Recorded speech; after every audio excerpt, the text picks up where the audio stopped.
basically approach things from a bit of a waterfall project management type of view, in terms of let's just get everything answered, get everything sorted out, and only then we'll be able to work.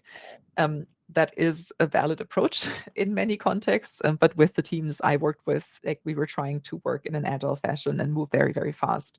That just didn't work. And so for me, I'll just mention a couple tools that I like to use in that context. Like, one is from, it's called the being like a dolphin, communicating like a dolphin. The idea is really like dolphins can't like hold their breath very long, and so they only stay submerged underwater for really short periods and then have to come up for air. So you just show up very frequently for your team. You talk about, here's where things are at with the change. Here's the next step. Here's what we know. Here's what we don't know.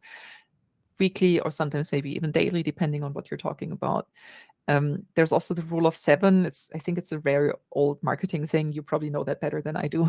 But the idea that you need to communicate anything important 7 times in 7 different channels.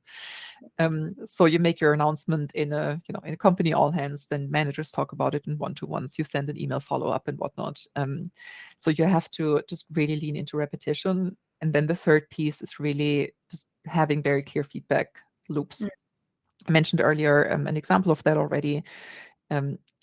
Have channels like ask people for feedback. If they struggle with giving you feedback, ask them for advice. Some people really like to give advice. It's the same thing, but it's the different framing helps. Or you ask people, how can I get 10% better at this? Or how can we do 10% better at this? So, try different framings to see what sticks with people and what helps them come up with ideas.